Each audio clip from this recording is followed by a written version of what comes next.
ये वीडियो मैं रात को इस समय 2 बजे बैठकर बना रहा हूँ, क्योंकि लिटरली दिमाग में इस समय वही सब चल रहा है जो आज हुआ है।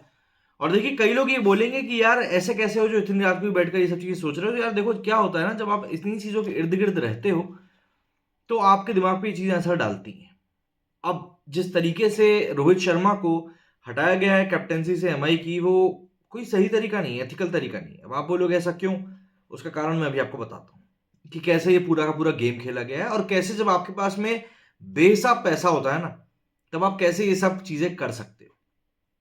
सबसे पहले तो आप इसी बात को समझिए कि इस समय सोशल मीडिया के ऊपर शेम ऑन एमआई ट्रेंड कर रहा है।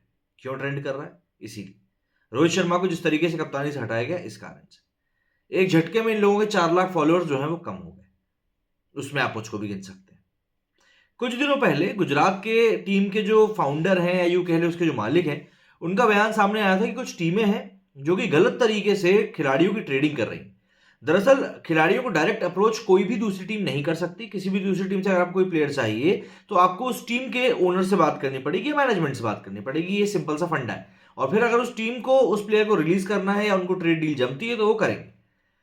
मुंबई और गुजरात में जो हार्दिक पांड्या का ट्रेड हुआ, उसको लेकर एक बड़ा तबका ये कहता है कि यहां पर एमआई ने डायरेक्ट हार्दिक से कांटेक्ट किया था। फिर हार्दिक ने बोला कि भैया मुझको एमआई में जाना है। ठीक है, ये एक चीज हो गई। इसी के बाद हमने देखा कि हार्दिक का 15 करोड़ का पूरा ऑल कैश डील हुआ और ये सब हुआ। इसके बाद में दबे लफ्जों में ये बात निकलकर सामने आई कि मोहम्मद शामी से भी कांटेक्ट किया गया था। अब एमआई की यदि भी आप लोग बॉलिंग स्ट्रेंथ को देखें, तो जोफ्रा आर्चर जा चुका है, कैमरन ग्रीन जा चुका है, अकेले जसप्रीत बुमराह बचे हैं। तो इनको कोई एक बड़ा बॉलर तो चाहिए। तो बात आ गई किसकी हुई है? मोहम्मद शामी की। पर मोहम्मद शामी ने मना कर दिया। उनने अपने टीम मैनेजमेंट को बता दिया। इसके बाद बात आई पथिराना की। पथिराना ने लॉयल्टी की बात करी, तो वहां पर भी ये सब बातें उठी। पथिराना श्रीलंका के बॉलर हैं। बोला गया कि महिला जयवर्धने और मलिंगा ने, ये दोनों प्लेयर्स एमआई के जुड़े हुए हैं, इन्होंने पथिराना से कांटेक्ट किया था कि आप हमारी टीम में शामिल हो जाइए, आपको ज्यादा पैसा मिल जाएगा, क्योंकि अभी उनको काफी कम पैसा मिलता है। पथिराना ने भी लॉयल्टी की बात करी। वही पथिराना की जो फैमिली थी वो काफी खुश थी इस बात से कि पथिराना धोनी के साथ खेल रहा है। लॉयल्टी की बात आ गई। तो यहां पर लॉयल्टी की बातें काफी चल रही है। हार्दिक को कप्तान बनाया गया, तो बोल रहे हैं कि भैया आपने पैसे से कप्तान तो ले लिया, पर आप लॉयल्टी कहां से लाओगे? दरअसल रोहित शर्मा एक ऐसे लीडर थे जिनकी लेगेसी बहुत शानदार है। 5 आईपीएल ट्रॉफीज उन्होंने जीती है, कई सारे प्लेयर्स उन्होंने बनाए हैं, और एक जो रिस्पेक्ट सभी लोगों में थी, वो कहीं ना कहीं मुझे लगता है कि अब रोहित शर्मा के जाने के बाद एमआई से वो भी चली जाएगी। अब बात करते हैं षड्यंत्र की, जिस षड्यंत्र की मैं बात कर रहा हूं कि क्या कुछ हुआ होगा। देखिए, आपको समझना ही पड़ेगा, ट्रेड विंडो जो है वो करीब 12 तारीख के आसपास बंद हुई है। मतलब कि अगर किसी खिलाड़ी को भी दूसरी टीम में जाना था या अपने आप को उस टीम से अलग करना था, तो उसकी विंडो जो थी 12 तारीख को बंद होगी।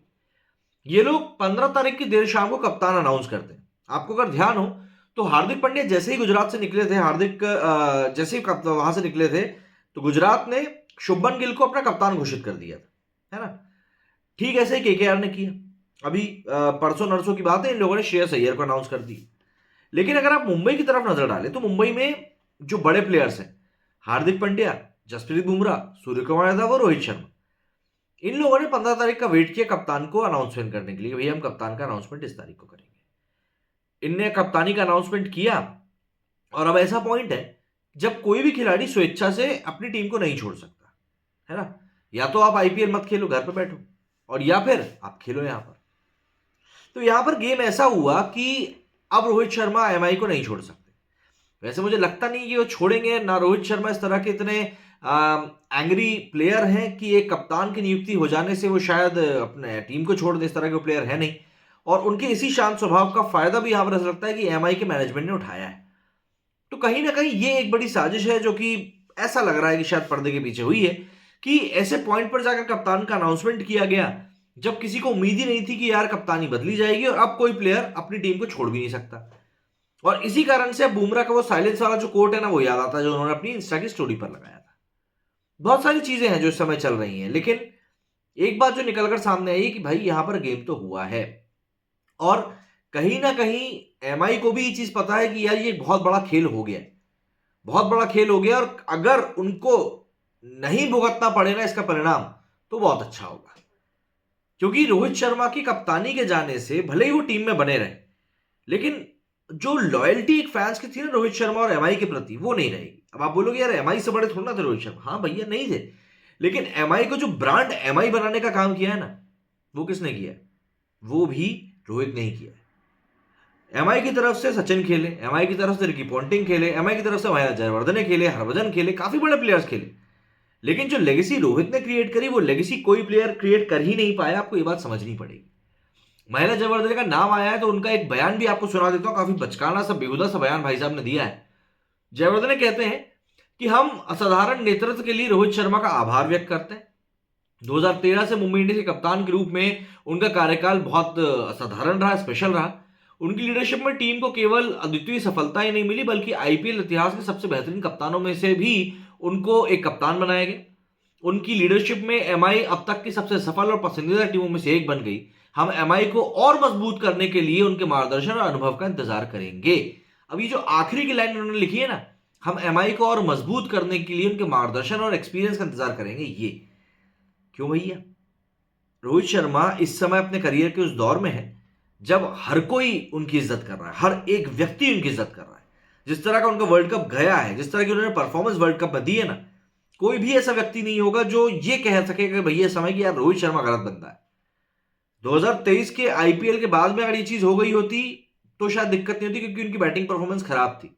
लेकिन मौजूदा समय में 50 ओवर के वर्ल्ड कप में जो परफॉर्मेंस उन्होंने दी, जिस तरह की कप्तानी उन्होंने सेल्फलेस तरीके से करके दिखाई है, उनको टी20 वर्ल्ड कप, आने वाले टी20 वर्ल्ड कप में कप्तान बनाए जाने की वकालत की जा रही है, वहां पर आपने बंदे को कप्तानी से हटा दी और आप कह रहे हो कि भैया अब आपका एक्सपीरियंस और मार्गदर्शन हमको मिलना चाहिए। एक पंथ दो काज वाले काम नहीं हो सकते।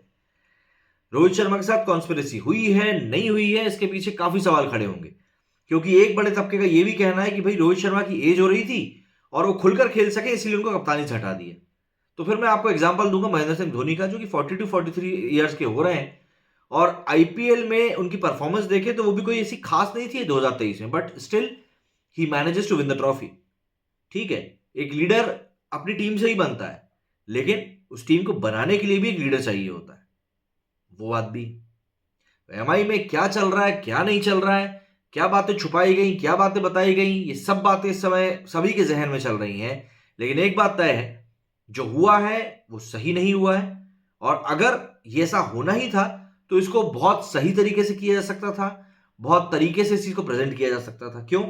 क्योंकि अभी मेरे ख्याल से 1 या 2 दिन पहले की बात है, एमआई के ही पेज से रोहित शर्मा का मूव ऑन वाला वीडियो डाला था, जिसमें कि उन्होंने कहा था कि हम वर्ल्ड कप की हार के बाद में हम मूव ऑन करने जा रहे हैं।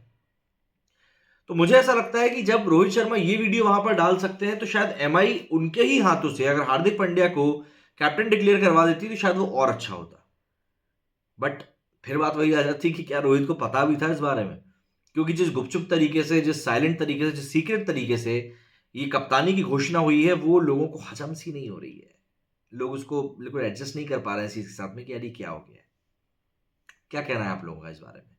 क्योंकि मेरा तो ये मानना है कि एमआई की लॉयल्टी ही नहीं गई है, एमआई की एक बड़ी फैन फॉलोइंग भी चली गई है। मतलब रोहित शर्मा आमची मुंबई था यार, मैं मुंबई का नहीं हूं, but still I can feel the connection with Rohit Sharma. क्या कहना है आप लोगों का इस बारे में? कमेंट करके जरूर बताइएगा। मेरे स्टूडियो फिलहाल इतना ही। जय हिंद, जय भारत।